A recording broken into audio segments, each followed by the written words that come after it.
Assalamualaikum warahmatullahi wabarakatuh. Waalaikumsalam warahmatullahi wabarakatuh. Alhamdulillah. Alhamdulillahilladzi hadana li hadza wa ma kunna linahtadiya laula an hadana Allah. Asyhadu an la ilaha illallah wahdahu la syarika lah wa asyhadu anna sayyidana wa nabiyyana Muhammadan abduhu wa rasuluh. Allahumma salli wa sallim ala sayyidina Muhammadin wa ala alihi wa sahbihi ajma'in. Subhanaka la ilma lana illa ma 'allamtana innaka antal alimul hakim wa tub 'alaina innaka antat tawwabur rahim. Rabbi shrah li sadri wa yassir li amri wahlul 'uqdatam min lisani yafqahu qawli. Hadratal mukarram wal mukarram, para bapak, para jamaah yang dimuliakan oleh Allah Subhanahu wa taala. Puji syukur kita, alhamdulillah, pada malam hari ini kita masih bisa berkumpul kembali dalam rangka berzikir sekaligus berusaha untuk mempelajari sedikit daripada tentang syariat agama Allah Subhanahu wa taala. Mudah-mudahan dari apa yang kita laksanakan mendapatkan keridhaan dari Allah Subhanahu wa taala, dan mudah-mudahan Allah Subhanahu wa taala menurunkan rahmatnya kepada kita semua sehingga hajat kita, keinginan kita dijabah oleh Allah. Amin ya Allah. Amin ya rabbal alamin. Para bapak jamaah yang dimuliakan oleh Allah Subhanahu wa taala, masih kita melanjutkan tentang pembahasan fikih kita dalam kitab Fathul Mu'in. Masih pembahasan awal yang berkaitan dengan najis. Pada pembahasan kita kali ini kita akan membahas tentang wayat huru jildu najisin bil mauti bin dibagi naqahu bihaitsu la ya'udu ilaihi natslun wala fasadun walau nuki'a bil ma'. Jadi pada pembahasan awal kita bahwa yang namanya bangkai berarti konotasinya adalah hewan yang matinya ini tanpa disembelih atau disembelih tetapi tidak atas nama Allah, diberikan untuk sesembahan selain Allah, maka hal tersebut dikatakan bangkai. Nah, bangkai itu secara mutlak baik dagingnya, kulitnya, bulu-bulunya, tulangnya, kukunya, giginya, ini semua dihukumi najis. Nah, ada sebagian dari anggota bangkai tersebut, baik dari hewan yang halal dimakan dagingnya atau hewan yang tidak halal dimakan dagingnya, kecuali anjing dan babi. Nah, pengecualian ini memang najis yang dikatakan najis yang sangat berat, ya. Lisha ya di dalam jelaskan karena beratnya najis tersebut, yaitu najisnya anjing dan babi, li'annahu asa'un halan minal khalq. Di antaranya babi itu lebih buruk dan lebih jelek, idla yang tafi'u bihi ya, dan juga tidak ada kemanfaatan dari hewan-hewan tersebut. Jadi ada di antara anggota bangkai, baik itu dari hewan yang disembelih, yang halal dimakan dagingnya atau tidak, ini bisa kita manfaatkan. Di antaranya adalah kulitnya, ya, baik itu kulit macan, kulit kambing yang mati tanpa disembelih, kulit ular kobra, kulit buaya, kulit apalagi yang bisa dimanfaatkan untuk kebutuhan kita, untuk aksesoris. Nah, itu bisa kita manfaatkan dengan cara bin dibagin, yaitu dengan cara disamak. Cara menyamak yaitu dengan cara membersihkan dari hal-hal yang bisa mengakibatkan kulit tersebut menjadi bau bihaitsu la ya'udu ilaihi najnun, dengan sekiranya bau bangkai atau bau tidak enak dari kulit tersebut ini betul-betul hilang ketika sudah dibersihkan dengan cara disamak. Ai minar rutubati, ya, dari basah-basah atau lendir-lendir atau gaji-gaji yang menempel di kulit itu sendiri. Al-mu'affanati lahu, yang menjadikan kulit tersebut menjadi bau. Wa innama tahsulu at-tanqiyah al-madhkurah biharfin walau najisan. Nah, cara menyamak ini bisa dengan menggunakan al-harif-harif. Itu sesuatu yang kalau dirasakan dengan mulut sepet, seperti daun bidara atau daun-daun yang di situ memiliki aroma sepet. Bahkan kotoran pun, najis pun, kalau di situ bisa menghilangkan dari sisa-sisa daging atau gaji yang ada di kulit ini bisa hilang dengan menggunakan najis, maka itu pun bisa digunakan untuk menyamak. Contohnya kalau di dalam itu seperti kotoran burung dara. Kotoran burung dara itu ternyata rasanya sepet. Coba aja, cobain. Ya, nah, itu bisa itu digunakan untuk menyamak kulit. Tapi di era modern seperti sekarang ini sudah banyak zat-zat kimia, ya, yang bisa menghilangkan daripada bau-bau yang ada di kulit. Contohnya menggunakan formalin, pakai tawas. Kalau bahasa kita apa namanya tawas? Kapur baru. Itu ada itu di Keranji, pengolahan kulit buat diwatak-watak itu. Ternyata kalau kita ngelihat ngolaknya udah nggak pengen makan itu. Direndam pakai air tawas itu. Ya, ini cara menyamak era sekarang itu. Kalau dulu pakai alat-alat yang tradisional seperti tadi, daun-daun yang ada aroma atau rasa yang sepet. Nah, intinya menghilangkan kotoran-kotoran, sisa-sisa darah, gaji yang ada di kulit tersebut yang menjadikan kulit tersebut menjadi bau. Dengan sekiranya kulit tersebut ini ketika itu sudah dibersihkan nggak bau lagi. Nah, itu kayak pakai baju yang sudah dari kulit, itu kan nggak bau. Wala fasadun launuki afil ma'i, dan juga tidak hancur atau tidak rusak ketika launuki, ketika kulit tersebut direndam fil ma'i, di dalam air. Nah, ini ciri-ciri kulit yang sudah disamak. Jadi boleh kita pakai jaket, beli jaket kulit ular, kulit buaya, kulit macan. Tapi kalau kulit anjing dan kulit babi enggak, Bo. Nah, dua hewan ini yang tidak diperbolehkan, ya, karena tidak bisa untuk disamak dengan menggunakan dua hal ini. Jadi kesimpulannya, la yadhuru syai'un min najasil ain la bil ghasli wala bil istihalah, lakin yustasna min hada syai'ani la salisa bilahuma fil haqiqah. Bahwa najis-najis yang berupa ain, berarti ada bentuknya, ini sebenarnya tidak bisa disucikan baik dengan cara dibersihkan atau berubah bentuknya. Nah, kalau kemarin kan kita sudah membahas homer. Jadi hanya dua pengecualian dari najis yang bisa menjadi suci, lakin yustasa min hada syai'ani, ya, tidak ada yang ketiga. Apa yang bisa menjadi suci? Yang pertama adalah khamr, zatiannya najis tapi dia bisa menjadi suci ketika sudah berubah menjadi cuka, tapi dengan sendiri tanpa ada peran dari kita. Yang kedua adalah kulit, dari kulit bangkai yang telah disamak. Maka hal dua tersebut ketika sudah melalui proses seperti itu dihukumi menjadi suci.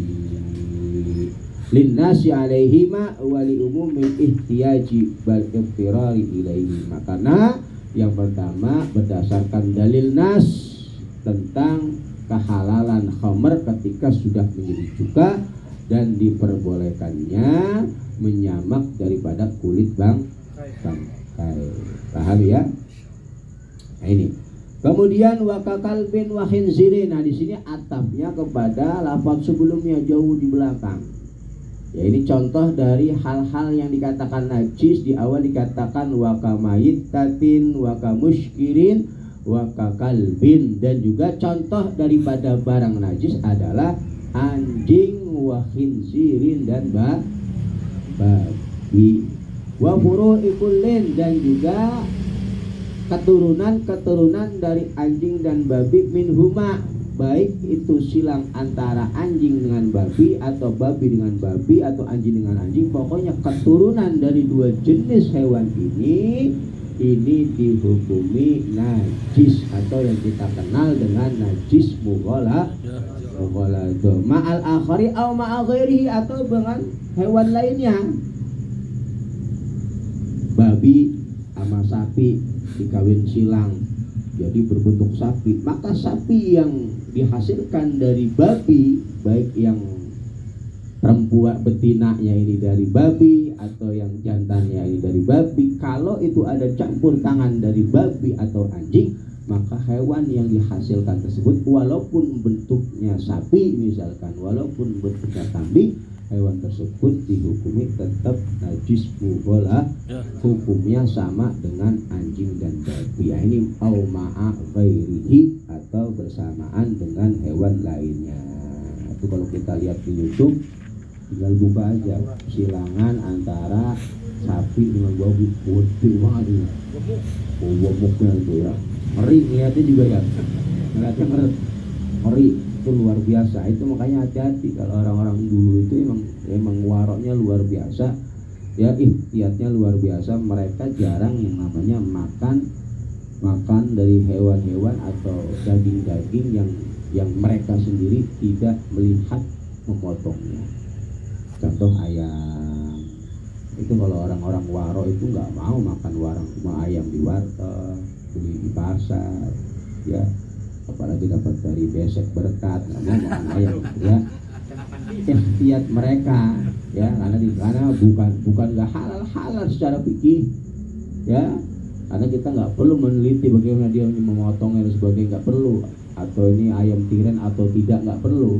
Secara fikih halal, tapi secara tasawuf, kehati-hatian mereka berusaha menghindari mengkonsumsi hal tersebut, karena dalam hadis dikatakan siapa orang yang mengkonsumsi barang-barang haram, sya'a am aba, mau tidak mau, alima aw lam ya'lam, tahu atau tidak tahu bahwa dia mengkonsumsi barang haram, mau tidak mau dirinya akan dipaksa untuk bermaksiat kepada Allah.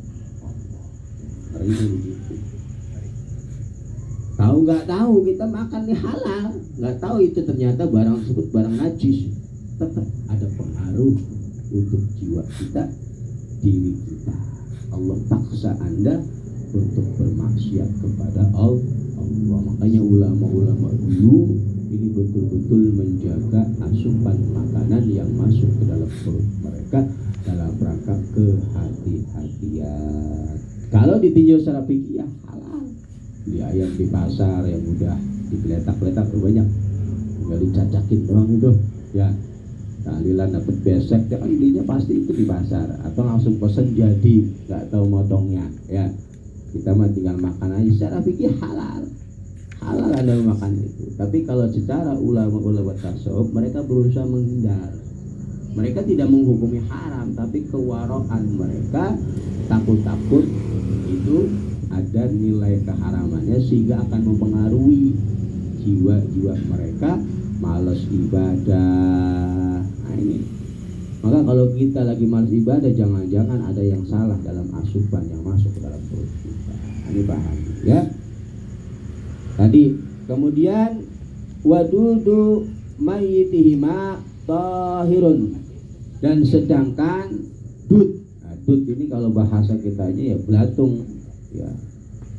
Belatung-belatung yang ada di anjing dan babi ini dihukumi suci ya. Belatung-belatung yang ada di dalam anjing dan babi, kita lihat di dalamnya ya, mana syarahnya ya. wal khinzir tahirun la yushkalu bima mara min annal mutawallid minhuma najisun li annana namna'u annahum mutawallidun min maitihima wa innama tuladu bihima kadudul khalli la yatawalladu min nafsil khalli wa innama yatawalladu bihi wa faraqa bainal mutaminhuma wal mutawallidi bihima. Jadi memang dud yang bukan timbul dari daging itu ya, jadi bakteri-bakteri yang bukan dari daging babinya atau anjingnya, yang memang bukan dari daging kambing itu kambing babi atau anjingnya. Jadi ada dud yang memang dari ainiyah ya, nafsul lahm itu sendiri, maka dia dihukumin najis ya, itu ada perbedaannya ya. Kemudian wakada nasju an kabutin al masyhur, begitu juga seperti halnya dud, nah berarti suci, yaitu nasju sarang daripada sarang apa itu, bukan itu yang laba-laba, sarang gonggo kalau orang misalnya, itu kan keluarnya dari kotoran. Nah tapi alal masyhur sarang gonggo ini dihukumi suci. Namun menurut qaulul masyhur, kebalikan pendapat masyhur adalah najis. Anda termasuk dari kotoran hewan. Kama qalahu al-Subki wal Adra'iyun, seperti halnya yang diungkapkan oleh Imam Subki dan Imam Al-Adra'i ya, dihukumi wa jazama sahibul iddah wal hawi binajasati, sedangkan sahibul iddah dan kitab al-hawi mereka berpendapat dan yakin mantap bahwa sarang gonggo itu dihukumi najis. Wa hadza khilaful masyhur, dan ini adalah pendapat yang berlawanan dengan pendapat yang masyhur. Makanya sunnah adab ya, dia kita memiliki rumah, diantaranya membuat rezeki kita seret, nah itu sarang gonggo. Itu dalam taklimul muta'alim yang menjadikan rezeki kita seret, nah itu banyaknya tidak dibersihkan dari sarang gonggo yang ada di rumah. Itu sunnah untuk dibersihkan, meluaskan rezeki ya, karena sebagian ulama mengatakan hal tersebut bisa untuk kita terlepas dari khilaf ulama, bersihkan. Kemudian wa ma yakhruju min nawi hayatin fi hayatiha kal irqi, dan juga dihukumi suci apa-apa yang keluar dari semisal ular ya, fi hayatihi ketika hidupnya ular, contohnya kal irq seperti keringat, alama aftabi ba'duhum, seperti hal yang difatwakan oleh sebagian ulama, lakin qala syekhuna bihi naudurun, namun ya kata guru kami, jadi pengarang kitab ini, bahwa di dalam masalah keringat daripada ular itu terjadi khilaf, perlu direnungkan, perlu dipikirkan, perlu dibahas tentang kesuciannya. Balil akrab, namun pendapat yang paling dekat anahu najisun, bahwa ya apa-apa yang keluar dari ular ya semasa hidupnya ular, contohnya di sini seperti keringat, itu dihukumi najis. Li'anahu juz'un mutajassisun munfasilun min hayyin, karena ya apa-apa yang keluar dari ular sebesar keringat itu merupakan juz, bagian ya jasad yang terpisah dari hewan yang masih hidup. Bahwa kalmaitatihi, maka dihukumi seperti bangkainya hewan tersebut. Nah di sini iraq ini sebagian mengartikan kulitnya. Kalau ular kalau berubah kulit kan dia ada tuh, nah itu ya, jadi maksudnya keringatnya ular itu berubah kulit, dia ganti kulit ya. Nah itu yang akrab, kulit dari ular itu dihukumi najis karena dia termasuk juz'un ya, yang mutasil, yang terpisah dari hewan yang masih hidup. Contoh kambing nih, masih hidup, ente potong kakinya, itu dagingnya najis, kambingnya masih hidup. ya anak mau makan daging kambing pretelin satu-satu kakinya dulu ya, najis karena dia sudah terpisah juz'un munfasil dari hewan yang masih hidup, maka kakinya itu dihukumin najis walaupun kambingnya masih hidup ya, walaupun kambingnya masih hidup. Nah itu contohnya juga seperti itu ya, yang keluar dari ular ya di sini dicontohkan seperti irak itu ya kalau kita artikan secara umum keringat. Namun ulama mengartikan bahwa itu adalah kulit daripada ular atau ular yang berubah kulit atau mengganti kulit. Nah itu sering tuh kalau zaman dulu kalau kita main di kebun ya wah ada kubah, ada bekas ular, nah, itu dihukumi najis yang paling akrab karena dia dihukumi seperti bangkainya.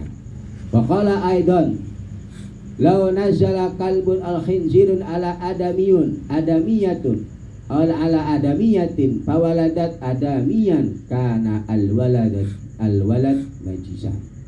Apabila anjing atau babi menggauli adamiyah, perempuan manusia ya, gadis perawan atau janda, fawaladat adamiyan, kemudian perempuan tadi ternyata melahirkan bentuk manusia, karena alwalad najisan, maka anak yang dilahirkan dari perempuan tersebut dihukumi najis. Itu zaman sekarang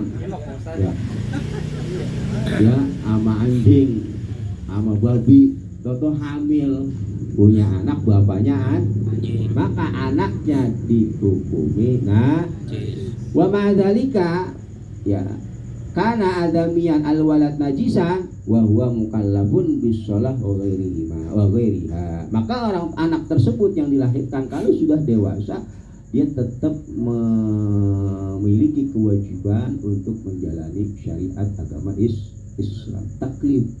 Kalau dia sudah misalkan dia di Islam kemudian dia sudah dewasa, nah, wajib bagi dia ke sholat, puasa, zakat, haji wa ghairiha, dan syariat-syariat yang diwajibkan oleh umat manusia sama seperti ya hukumnya.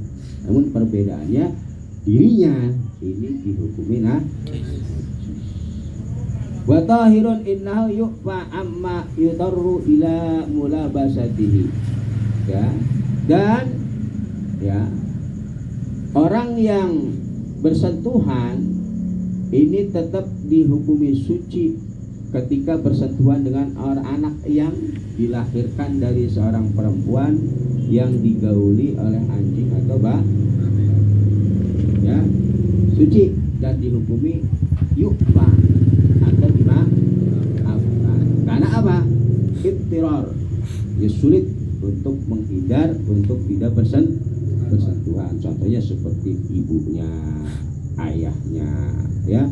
Bukan mau nggak mau ketika ngurusin anak masih kecil mau nggak mau mandiin lah, nyegokin lah. Ini kan kalau bolak-balik harus dibasuh pakai debu, kasihan maudorot ya untuk orang tuanya, maka dikatakan yu'fa anhu, dimaafkan ketika mula masatihi, menyentuh anak yang dilahirkan dari bapak atau ibunya anjing atau wa annahu tajuzu imamatuhu, dan bagi anak tersebut diperbolehkan menjadi imam ketika sholat. Kebetulan di sini orang tolol semua, yang pinter yang mondok dia itu anaknya babi ya, jadi kiai ya, pinter ngajinya, boleh sah dia jadi imam ya, sah kita makmum sama dia ya, sama anaknya babi. Siapa anak ustadznya? Ono bin Babir ya, sah ya, juz boleh bagi kita ya bermakmum dengan mereka. Idza ada ta'alaihi, karena bagi orang tersebut tidak wajib mengulangi sholat. Begitu juga kita makmum dengan dia, nggak perlu mengulangi sholat lagi. Wadhulu al masjid, dan boleh bagi anak tersebut untuk masuk ke dalam masjid haitsu la rutubata, dengan sekiranya dia tidak dalam keadaan basah, lil jamaah, karena ingin sholat jamaah, wa nahwiha, dan semisalnya. Boleh, jangan dilarang-larang, tapi syaratnya lu harus bersih, harus kering dulu ya, karena kalau basah repot nanti kemana-mana ya, bisa mempengaruhi kita yang lainnya. Jadi anak yang dilahirkan kawin silang dengan anjing atau babi, dirinya, fisiknya secara hukum fikih dihukumi najis mughaladhah. Bagi orang tuanya bagaimana cara mengurusnya? Tetap bagi dia boleh untuk bersentuhan, ya, dimaafkan, nggak perlu bolak-balik membersihkan dirinya. Berbeda bagi kita yang tidak ada ittiror ketika bersentuhan dengan dia, ya, wajib bagi kita untuk membersihkan diri kita, tangan kita terutama dengan menggunakan 7 kali basuhan, salah satunya dicampur dengan debu. Paham ya? Wayat huru mutanajjisun bi'ainiyatin bigaslin muzilin lisifatiha min ta'min walaunin warihin. Dan kemudian perkara-perkara yang terkena najis ini bisa disucikan bi'ainiyatin dengan najis ainiyah. Ya, berarti najis di sini ada dua, ada najis ainiyah, ada najis hukmiyah.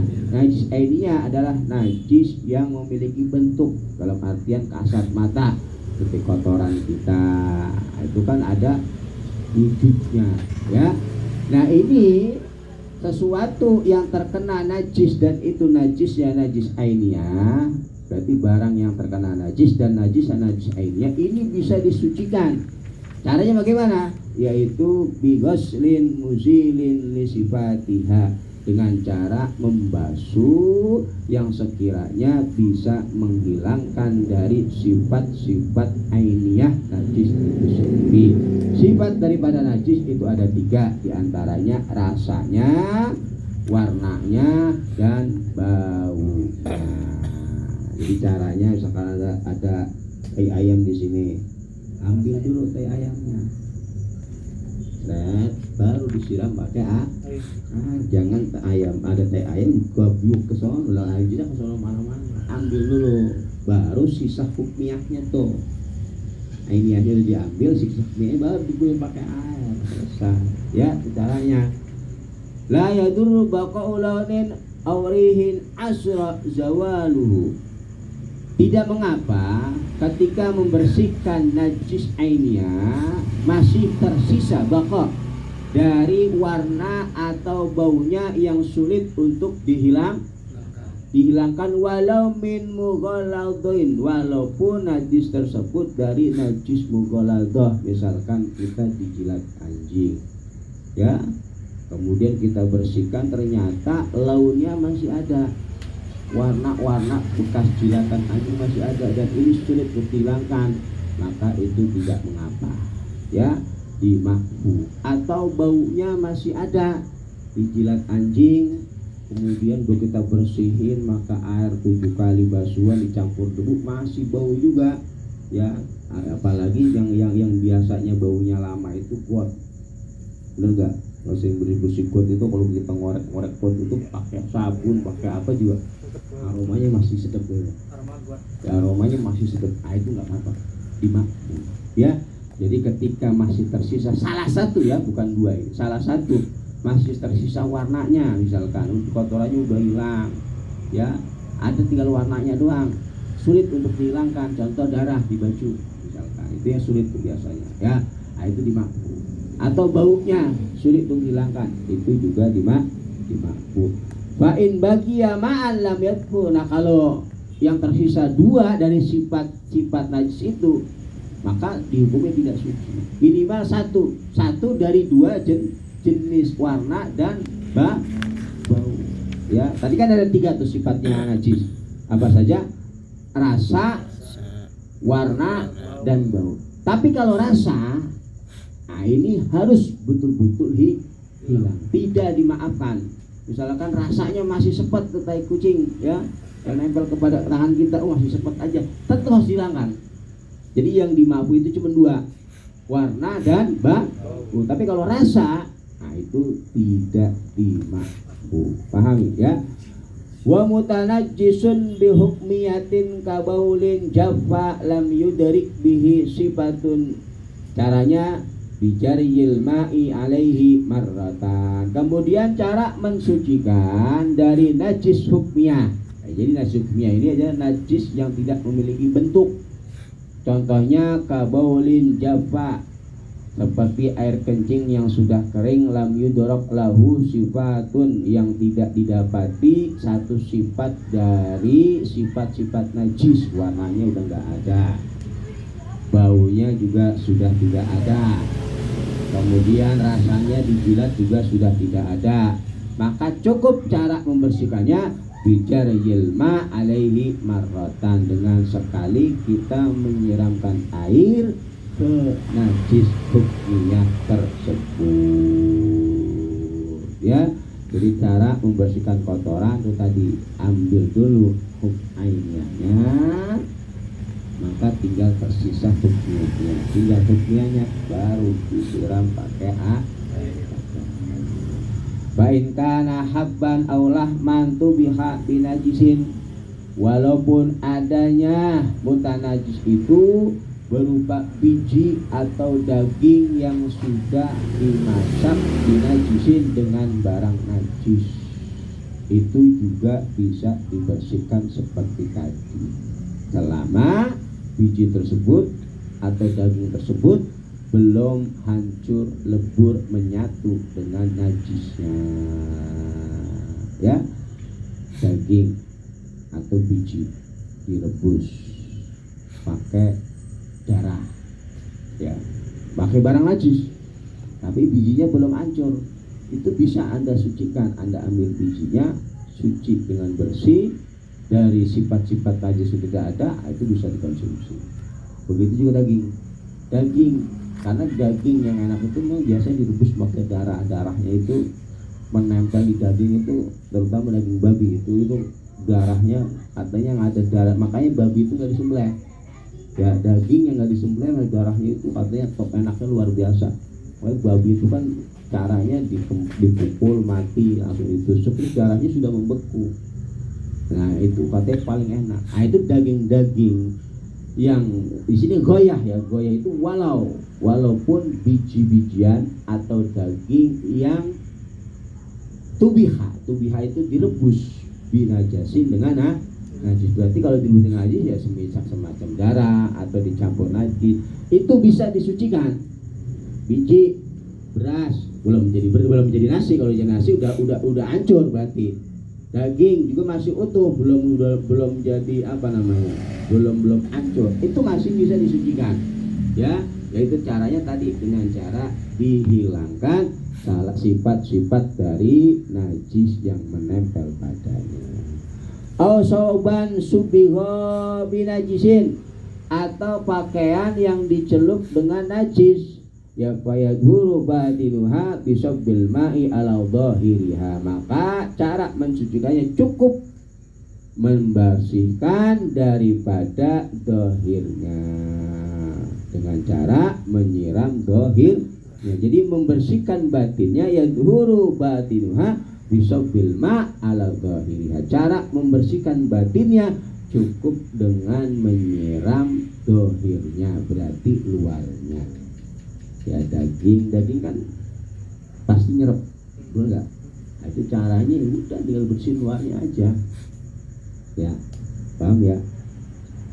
Ala dhahiriha, contohnya kasaifin sugiya, seperti halnya ya pedang yang disiram dengan darah dan lain sebagainya, wa huwa Muhammad bin najisin, ya, yang dibakar dengan menggunakan najis, ya, cara membuat pedang orang dulu, ya, metodenya dengan darah atau dengan najis, sehingga kan akhirnya terlebur di sana. Itu pokoknya bersihkan dohirnya saja, maka pedang tersebut atau pisau tersebut tetap dihukumi suci. Wa istaratu bi tuhril mahal urudul ma'al qalil alal mahal al mutanajjis. Kemudian syarat di dalam mensucikan tempat daripada tempat yang terkena najis, yaitu apa? Urudul ma'i al qalil alal mahal li al mutanajjis, yaitu datangnya air yang sedikit atas tempat yang terkena najis. Jadi cara membersihkan pakaian yang terkena najis dengan menggunakan air yang sedikit, yaitu caranya airnya yang datang, bukan pakaiannya yang terkena najis yang datang. Ya, ini baju, air cuma sedikit, maka cara membersihkannya adalah airnya yang didatangkan, bukan pakaiannya yang kita datangkan ke ya. Kalau seperti itu pakaian yang kita datangkan, maka tetap dihukumi akan menjadi mutanajis. Berbeda kalau airnya banyak. Kalau dikali tinggal lempar aja, kocok-kocok dikali bersih, karena airnya ini melebihi dari 2 kolam.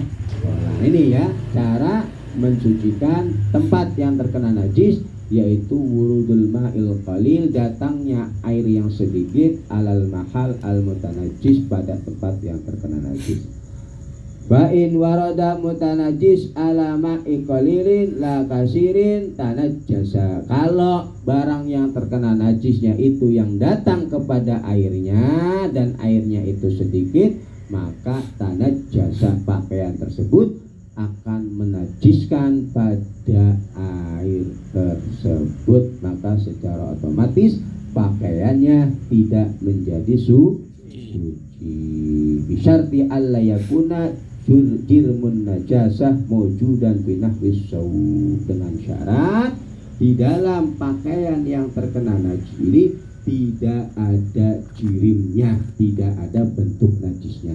Jadi mesin cuci yang model sekarang itu sah atau pakaiannya tetap dihukumi suci. Pahami? Walaupun setelah itu kan airnya kan datang tuh, pakaian kita masukin dulu, kita pencet, airnya keluar. Nah, berarti kan airnya yang datang ke Pak, walaupun habis itu ngembang, tetap itu dihukumi suci selama tidak ada jirimnya. Berbeda kalau ada jirimnya. Jirim itu bentuk pakaian, dia tahu di situ ada tai kucing yang dia masukin mesin cuci, kemudian airnya datang. Nah, jirimnya ini hancur, merubah sifat air, itu baru najis. Ya, menajiskan dari pakaian. Syaratnya bisyarti ya di dalam, dengan syarat ya alla yakuna jirmun najasah mawjudan fin nahwis sawb wa illa ya patanajjasa alma bi mujarradi wurudi alal ma. Maka kalau jirimnya ada, ya airnya tetap dihukumi najis ya, karena datangnya air tersebut kepada tempat yang terkena yang ada najisnya. Wa illam yataghayyar fala itahhir ghairahu. Walaupun tidak merubah, nah ini goyah daripada ketika pakaiannya yang datang ke air itu tetap dihukumi najis, walaupun airnya ini tidak berubah bentuk disebabkan datangnya pakaian kepada air, tetap fala yutahhir ya ghairahu, air tersebut tidak akan menjadi suci. Maka tadi air sedikit, kemudian ada pakaian kita kena najis, kita bersihin dulu najisnya, terus kita masukin ke ember. Walaupun setelah masuk di ember ini airnya tetap bening, baunya nggak berubah, rasanya nggak berubah, warnanya nggak berubah, tetap dihukumi najis. Ya, walaupun nggak berubah bentuk itu dari pakaian yang terkena najis, tapi airnya udah nggak ada ya. Apalagi airnya ada, yang nggak ada aja ini tetap dihukumi najis. Berbeda dengan ketika air yang datang. Kalau air yang datang ya, kalau dia nggak berubah dihukumi suci.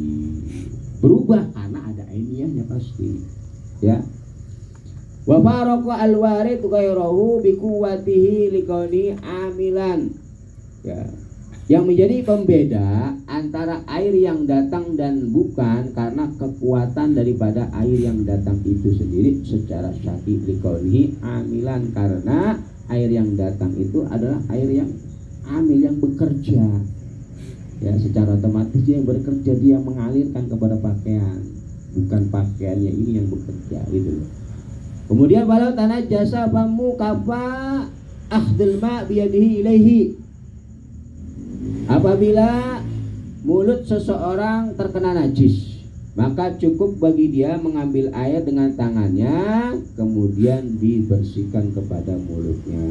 Wa illam illaha alaihi, walaupun ya mengangkat dia pada tangannya atas mulutnya, ya. Jadi tangan yang datang, ya, ini dikatakan suci. Ini kan bahasanya sama, gambarannya air sedikit sama sesuatu yang terkena najis. Kami tadi, ya, kan mulut kita kena najis. Caranya bagaimana? Kan disyaratkan kalau barang yang terkena najis, kalau airnya sedikit, ya, caranya adalah airnya yang datang. Maka dalam kita membersihkan mulut kita yang terkena najis, kafa ahdul ma biyadihi ilaihi wa illam yu'alliha 'alaiha. Cukup kita mengambil air dengan tangan kita, walaupun tangan kita tidak angkat, itu bisa. Ya, wa illam, ya, wa illam ada lam jazm. Walaupun kita tidak mengangkat tangan itu sah. Kita ambil air kemudian kita gini. Itu sah. Jadi kan seakan-akan yang datang mahalnya. Kayak sama seperti pakaian tadi gitu, paham nggak? Masuk di sini. Berarti kalau pakaian yang datang ke air sedikit dan dihukumi najis walaupun airnya nggak berubah. Jadi kalau kasusnya mulut kita kena najis kan berarti ini najis. Kemudian airnya sedikit nih, kan seharusnya air yang datang. Nah ini kita ambil airnya kita mulut kita ke sini. Nah ini dikatakan cukup. Ahdul ma'i biyadihi ilaihi wa illam illaha alaihi kama qala syekhuna, seperti halnya yang dikatakan oleh guru kami. Wajibu ghuslu kulli ma fi haddid dhahir minhu, dan juga wajib membasuh setiap anggota yang dihukumi dhahir dari mulut, walau bil iradati, walaupun hanya, ya, menjalankan air ke anggota dhahir tersebut. Berarti kalau mulut itu bagian dhahir, bagian dalam, ya. Dhahir itu bagian batin mana? Tenggorokan dalam, ya. Yang di dalam bab puasa ini bisa membatalkan. Jadi memasukkan sesuatu ke dalam mulut, kalau cuma di mulut itu nggak batal. Tapi sudah sampai haddud dhahir di dalam bab puasa kan ini, ya. Ini dikatakan dhahir atas, sini bagian batin. Jadi keluarnya sesuatu dari perut, muntah, ini bisa membatalkan kalau sudah sampai dengan batasan haddud dhahir mana. Berarti yang wajib dibasuh nggak perlu ke dalam-dalam. Misalnya kita habis makan bangke atau habis makan babi, baru dikasih tahu, nggak perlu kita sogok-sogok dalam, cukup bagian dohir mulut. Mana bagian dohir? Nah, bagian dalam, gigi-gigi, langit-langit, nggak perlu ke dalam-dalam, kita bersih-bersih. Nah ini cukup, ya. Apa? Di dalam membersihkan hafi hati dohir minhu walau bil iradah, walaupun hanya dengan mendatangkan air langsung kita kumur-kumur. Ya, nggak perlu ke dalam kasab bima'in fi ina'in mutanajjisin, seperti halnya menuangkan air di tempat yang terkena najis, wa iradatihi bijawanibihi, dan, ya, menyiramkan sekeliling daripada tempat yang terkena najis tersebut. Dikit lagi. Wala yajuzu lahu ibtilau syai'in qabla tadhiri famihi, dan tidak boleh bagi kita menelan sesuatu atau makan sesuatu sebelum kita membersihkan mulut kita. Habis makan babi, tahu dibilang itu babi, jangan minum. Ya, buru-buru jangan makan yang lain. Wah, ini ada bekas babi nih, wah, jangan ngilangin rasa babinya, makan yang lain. Nah, jangan. La yajuz, enggak boleh, ya. Enggak boleh. Ibtilau, menelan sesuatu, berarti makan sesuatu qabla, sebelum tadhiri famihi, Anda membersihkan mulut Anda dari najis sebelumnya. Hatta bil gorogoroti, bahkan sampai dengan ke tenggorokan, bolak-balikan di dalam ya. Wallahu a'lam. Ini masih berkaitan dengan bab najis. Emang di dalam Fathul Mu'in syarahnya itu detail bahasnya, ya, detail. Ini sesuatu yang ya detail seperti ini, rumit juga untuk dibahas. Lagi di dalamnya, ya, kitab semakin tinggi, nah itu semakin detail, ya. Kalau kita lihat Safina itu kan simpel, najis cuma dibagi berapa, teman kesimpulan. Nanti semakin tinggi lagi, semakin sulit lagi, semakin bahasanya semakin sulit lagi. Ya mudah-mudahan, ya, diberikan kemudahan oleh Allah Subhanahu wa ta'ala. Amin ya rabbal alamin. Rabbana fa'na bima 'allamtana, rabbi alimna alladhi yanfa'una baqi ahlana. wa qarabatin lana fi dinina wal kutubina wa zakat. Rabbi wafiqna fi kulli ma tartadi qawlan wa fi'lan kurama warzuqil kula halalan daima wa akhil la yaula manakhda bil khair wa nafqa kulla syarabana wasrih lana kulla sun wa akhira birida mikal uyin wa ana rabbana kulla diyun qabla an ta'tiyana rusulal manun wafir wasur anta akraman syatar wa salatu laital sal mustafa man haqqi ta'ala wal waba bi kitabina shishifa walal ali kuramin surafa wal sabil masabil Allah mahdina bihudak waj'alna imani sabiri taqwala tuwalina waliyang siwak wala taj'alna iman khalafa amrak wa asok wa hasbunallah ni'mal wakil ni'mal maula ni'mal nasir wala hawla wala quwata illa billahil aliyyil azim. Rabbi subhanakallahumma wa tahiyyatuka assalamu alaikum wa alhamdulillahi rabbil alamin. Assalamualaikum warahmatullahi wabarakatuh. Waalaikumsalam warahmatullahi wabarakatuh.